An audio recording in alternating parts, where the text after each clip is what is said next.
आज दोपहर बाद मैं अपने ऑफिस के कमरे में अकेला बैठा अपने मुंतशिर ख्यालों का जाल बुन रहा था कि एक रसीली आवाज़ ने चौंका दिया। सर, मैं अंदर आ सकती हूँ?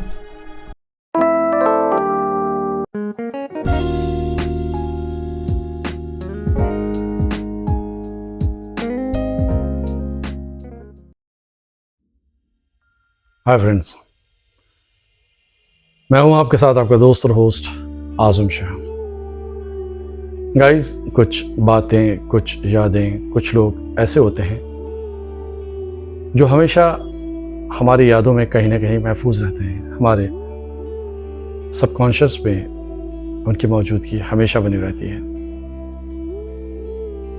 ऐसी ही एक शख्सियत का नाम है जनाब सैयद ग़ियासुर रहमान, यानी GR सैयद। हमारे ऑल इंडिया रेडियो के ज़माने के हमारे ऑफिसर, हमारे भाई, हमारे दोस्त, हमारे मेंटोर की तरह हमेशा हमें गाइड करते रहे। उनकी बताई हुई बातें आज भी कहीं ना कहीं हमें यूँ कहें कि हमारे लिए मिशाल राह का काम करती हैं। आज उन्हीं के लिए एक बेहतरीन अफसाना पेशा खिदमत है जिसका उन्वान है ट्रांसफ़र। जब आप इस अफसाने को सुनेंगे तो यकीन जानिए आपको कहीं ना कहीं ऐसा महसूस होगा कि जैसे ये हकीकत के बहुत करीब है और एक अच्छे और सच्चे अफसाने की शायद यही पहचान भी है। आइए सुनिए और महसूस कीजिए।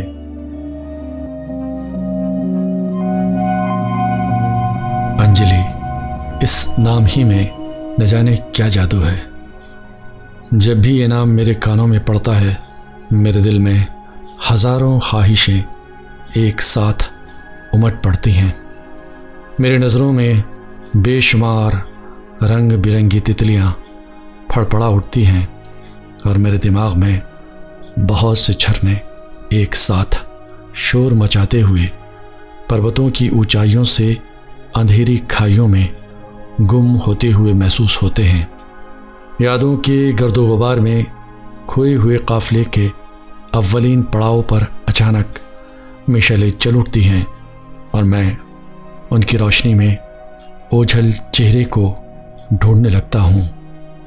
मेरी अंजलि कितनी मासूम, कितनी प्यारी, कितनी नाजुक। चमेली की एक नन्ही सी कली। आज तक कोई भी गुड़िया उस जैसी नहीं बनी। आज फिर वो मेरे एहसासात पर छा गई है। आज फिर उसकी याद ने मेरी रूह को बेचैन कर दिया है, मेरे जज्बात को मुंतशिर कर दिया है और मेरे दिलो दिमाग में एक हिजान पैदा कर दिया है। दिल्ली से जम्मू के लिए ट्रांसफ़र ऑर्डर मिलते ही मैं यहाँ चला आया था। ट्रांसफ़र में बहुत दुश्वारियाँ, बड़ी परेशानियाँ होती हैं। जब मैंने ये सरकारी नौकरी ज्वाइन की थी, उसी वक्त तय कर लिया था कि कभी भी ट्रांसफ़र के सिलसिले में कोशिश नहीं करूँगा, ना ही कहीं जाने के लिए और ना रुकवाने के लिए। उस वक्त तो अकेला था, लेकिन अब एक खूबसूरत बावफा बीवी का शौहर हूँ और 2 प्यारे प्यारे मासूम बेटों का बाप हूँ। उनकी ज़िम्मेदारियाँ, उनकी आसाइश और उनके एहसासात का ख्याल रखना भी मेरा फ़र्ज़ है। लेकिन सरकारी नौकरी में ट्रांसफ़र होना उतनी ही बड़ी सच्चाई है जितनी कि ज़िंदगी में मौत। ट्रांसफ़र पर चले जाना ट्रांसफ़र रुकवाने से कहीं ज़्यादा आसान है। यही सोचकर चला आया। अजनबी शहर, अजनबी लोग, अजनबी माहौल, चारों तरफ फैली हुई अजनबियत में हर वक्त आँखें किसी अपने को, किसी शनासा को ढूंढती रहती हैं। यहाँ आते ही दफ्तर के कामों में मसरूफ़ हो गया था। काम वही एक जैसा जो 20 सालों से करता चला रहा हूँ। ऑल इंडिया रेडियो के प्रोग्राम हर जगह एक ही जैसे होते हैं। 3 हफ्ते यूं ही बीत गए। इस बीच स्टाफ के तकरीबन सभी लोगों से मुलाकात हो गई। कुछ के नाम याद रहे, लेकिन ज़्यादातर के भूल गया। आज दोपहर बाद मैं अपने ऑफिस के कमरे में अकेला बैठा अपने मुंतशिर ख्यालों का जाल बुन रहा था कि एक रसीली आवाज़ ने चौंका दिया। सर, मैं अंदर आ सकती हूँ? अचानक कच्चे धागे में बंधे हजारों घुंघरू टूटकर बिखर पड़े। मेरे सामने एक लड़की खड़ी थी। लंबा कद, खिला हुआ चेहरा, बोलती हुई आंखें, होठों पर मोनालिसा की मुस्कुराहट लिए। खूबसूरत रंगीन फूलों वाली नीली साड़ी निहायत सलीके से पहने हुए वो मुजस्सम फूलों से लदी हुई लचकती हुई डाल दिखाई दे रही थी। मैं अंजलि हूँ, अंजलि शर्मा। मैं उसकी तरफ देखता रह गया। उसने कुर्सी पर बैठते हुए कहा, मैं यहाँ प्रोग्राम एग्जीक्यूटिव हूँ। मुझे याद नहीं कि मैंने कोई रस्मी जुमले कहे भी कि नहीं, या बस मुस्कुरा के ही रह गया। लेकिन इतना याद है कि अंजलि नाम सुनते ही मैं कहीं खो गया। बहुत दूर, बहुत पीछे लड़खड़ाते हुए बचपन को कस्बे की कच्ची गलियों में स्कूल से घर की तरफ जाता हुआ देख रहा हूँ। स्कूल बैग पीठ पर लदा हुआ है और मेरा मुंह गुस्से से फूला हुआ है। मेरे पीछे थोड़े फासले पर अंजलि चल रही है, पीठ पर स्कूल बैग, हाथ में पानी की बोतल और दोनों आंखों में मोटे मोटे आंसू लिए हुए। उस रोज़ अंजलि से मेरा झगड़ा हो गया था। किस बात पर? हाँ, इतना याद है कि मैंने उसके गाल पर एक चांटा मार दिया था और वो चिल्ला चिल्ला के रो पड़ी थी। उस वक्त कोई टीचर क्लास में नहीं था। उसके रोने की आवाज़ सुनकर बराबर की क्लास से एक टीचर आ गए। उनको सब बच्चों ने मेरा नाम लेकर बताया कि इसने अंजलि वाशने को मारा है। अंजलि वाशने एक पुलिस अफसर की बेटी थी और मेरी बहुत अच्छी, बल्कि सबसे अच्छी दोस्त। हम दोनों क्लास में एक ही बेंच पर साथ साथ बैठते थे, एक साथ लंच करते। मुझे उसका और उसे मेरा खाना बहुत अच्छा लगता था और स्कूल से छुट्टी होने के बाद एक ही साथ एक दूसरे का हाथ पकड़े हुए गली के उस मोड़ तक आते जहां से एक रास्ता पुलिस लाइन को और दूसरा मेरे घर को चला जाता था। कुछ लम्हों के लिए वहां रुकते, फिर अपने अपने घरों की तरफ चल देते। लेकिन जुदा होते वक्त मेरे दिल में एक अजीब सी कैफियत होती, पता नहीं क्यों। उससे अलग होने को जी ही नहीं चाहता था। मैं अपने घर की तरफ जाते हुए मुड़ मुड़ के उसको उस वक्त तक देखता रहता जब तक वो दिखाई देती। शायद उसके दिल में भी ऐसा ही कुछ होता होगा।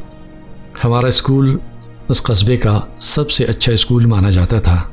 नया नया खुला था। एडमिशन के वक्त मेरा टेस्ट भी हुआ।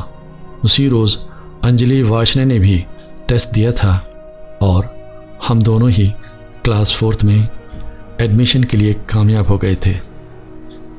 उस रोज़ पहली और शायद आखिरी बार मैंने अंजलि के father police officer mister Washne को पुलिस की वर्दी में देखा था। पुलिस वालों से मैं क्या सभी बच्चे डरते थे और शायद हमारे स्कूल के सब टीचर्स भी डरते थे। इसीलिए अंजलि वाशने से भी सब बच्चे डरते। उससे कोई बात करने की भी हिम्मत न करता और सभी टीचर्स उसका बहुत ख्याल रखते। सब बच्चों को किसी न किसी बात पर सज़ा मिलती, लेकिन अंजलि वाशने को ज़रा सी डांट भी नहीं पड़ती। उससे शुरू में तो मैंने भी बात नहीं की, लेकिन एक रोज़ सुबह मैं जब स्कूल आ रहा था तो दूसरे रास्ते से अंजलि आती हुई दिखाई दी। वहीं पर एक कुत्ते का छोटा सा बच्चा उसके साथ लग गया। अंजलि उसको देखकर डरने लगी और घबराए हुए अंदाज में चीख चीख कर उसको हट हट हट कहने लगी। लेकिन मैं उसके पास गया। वो जल्दी से मेरा हाथ पकड़कर मेरे पीछे छुपने लगी। मैंने अपना बैग घुमाकर कुत्ते के बच्चे को मारा उसको लगा तो नहीं, लेकिन वो डर के भाग गया। उसको जाता देखकर अंजलि ने इत्मीनान की सांस ली। उसका दिल ज़ोर ज़ोर से धड़क रहा था। उसकी आंखों में कुत्ते का डर और मेरे लिए शुक्रिया के जज्बात मैं उस वक्त भी अच्छी तरह महसूस कर सकता था। उसने कहा कुछ भी नहीं, लेकिन मेरा हाथ पकड़े पकड़े स्कूल तक चली आई और तब से हम दोनों क्लास में एक ही बेंच पर साथ साथ बैठने लगे और रोज़ाना ही स्कूल आते वक्त तो कभी कभी, लेकिन स्कूल से छुट्टी के बाद घर जाते हुए एक दूसरे का हाथ पकड़कर या कभी कभी एक दूसरे के गर्दन में हाथ डाले गली के उस मोड़ तक जाते जहाँ दो रास्ते अलग अलग हो जाते थे। लेकिन उस रोज़ छुट्टी के बाद मैं गुस्से से फूला हुआ और वो आंसू भरी आंखें लिए अलग अलग चल रहे थे। जब बच्चों ने टीचर से मेरी शिकायत की थी कि इसने अंजलि वाशने को मारा है, तो टीचर ने मुझे बहुत डांटा था और सज़ा के तौर पर छुट्टी होने तक बेंच पर खड़े रहने का हुक्म दिया था। मैं बेंच पर खड़ा था और अंजलि सिसकियाँ लेती हुई शर्मिंदा थी कि उसकी वजह से मुझे सज़ा मिल रही है, लेकिन मेरी सज़ा ख़त्म करवाना उसके बस में नहीं था। मुझे क्लास में सब बच्चों के सामने जलील होना पड़ा था।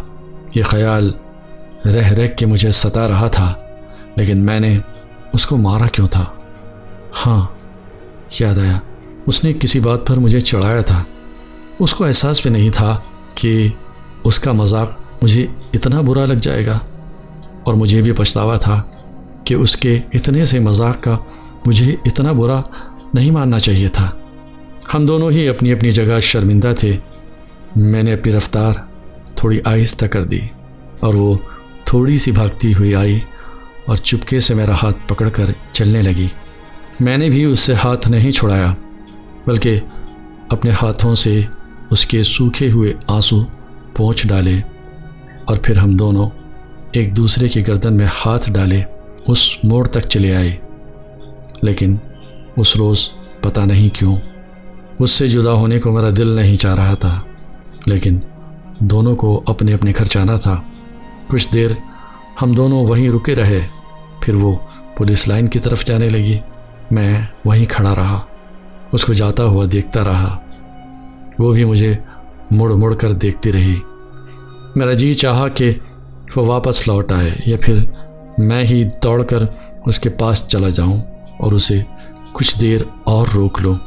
आखिर को वो नज़रों से ओझल हो गई और मैं आहिस्ता आहिस्ता स्कूल बैग इधर से उधर हिलाता हुआ घर चला आया। घर पहुंचकर मैंने खाना भी नहीं खाया। दिन भर कभी लेटता रहा, कभी उठकर कमरे में टहलता रहा। अम्मी ने एक दो बार पूछा भी, बेटे क्या बात है, खाना खा लो, लेकिन मेरी कुछ भी समझ में नहीं आ रहा था कि मुझे क्या हो रहा है। रात में थोड़ा सा खाया, मगर बेदिली के साथ होमवर्क करने बैठा, लेकिन ज़रा सा भी काम न कर सका। रात अजीब बेचैनी में गुजरी। सुबह को जब अम्मी ने उठाया तो वो चौंक पड़ी। मुझे बहुत तेज़ बुखार था और आंखें लाल हो रही थी। फ़ौरन डॉक्टर को बुलाया गया। डॉक्टर ने देखकर बताया कि 105 डिग्री बुखार है। उन्होंने ये भी बताया कि आजकल पूरे इलाके में खसरा की वबा फैली हुई है, इसलिए एकदम बुखार उतार देना भी ख़तरनाक होगा। कुछ दवा और कुछ दुआ के ज़रिए मेरा इलाज होने लगा। मैंने स्कूल जाने की ज़िद की तो सब ने मुझे डांट दिया, इतनी तबीयत ख़राब और तुम्हें स्कूल जाने की पड़ी है? 2-4 रोज़ स्कूल नहीं गए तो कोई पहाड़ नहीं टूट पड़ेगा। मैं उन्हें कैसे समझाता कि हाँ, पहाड़ भी टूट सकता है। कई रोज़ के बाद स्कूल आया तो मेरी आंखें अंजलि वाशना को बेचैनी से तलाश कर रही थी।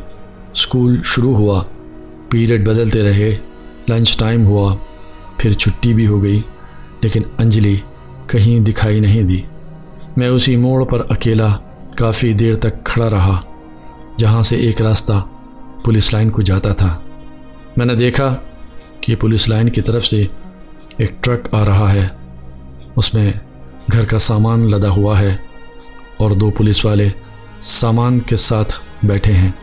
वो ट्रक पूरी गली में धूल उड़ाता हुआ गुजर गया।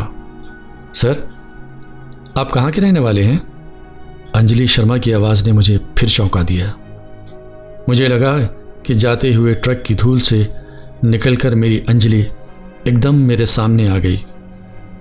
वो नन्ही सी कली अब एक खूबसूरत फूल बनकर खिल उठी हो। मैं रहने वाला तो महाराष्ट्र का हूँ।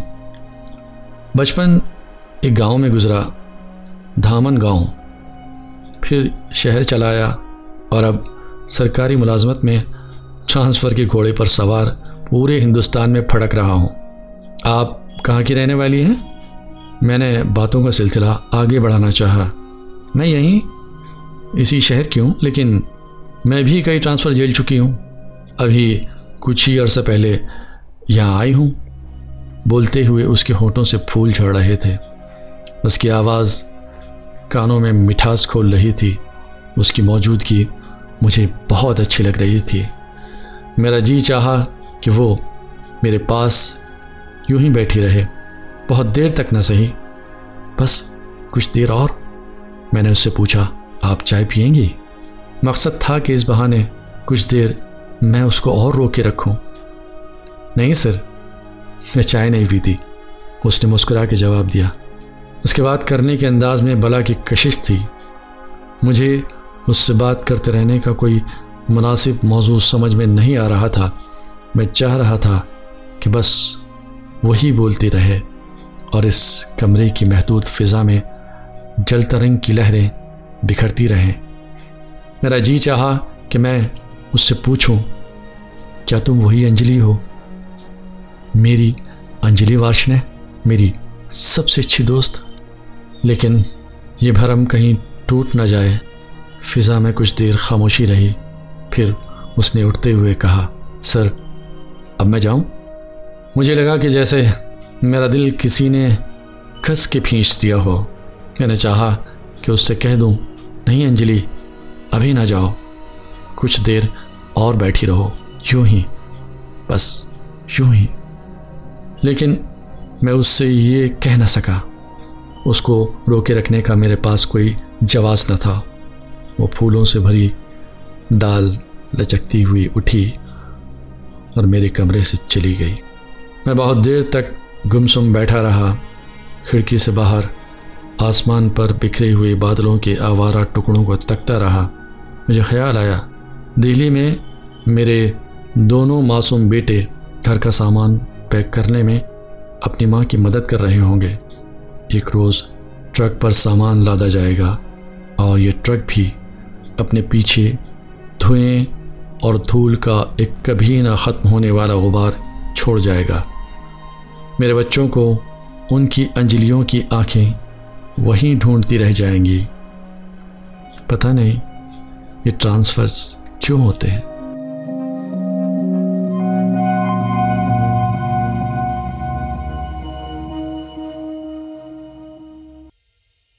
ट्रांसफ़र। अभी आपने जनाब जी.आर. सैयद का लिखा ये बेहद हसीन अफसाना सुना। अपने राय और मशवरों का इजहार लिंक पर कीजिएगा। आपके लाइक और कमेंट मेरे लिए एक सपोर्ट का काम करते हैं। और नए दोस्त चैनल को ज़रूर सब्सक्राइब करें। एक और कहानी के साथ, एक और शॉर्ट स्टोरी के साथ मैं फिर आऊँगा। तब तक के लिए अपने दोस्त रोस्ट आज़म शाह को दीजिए इजाज़त। अल्लाह हाफिज़।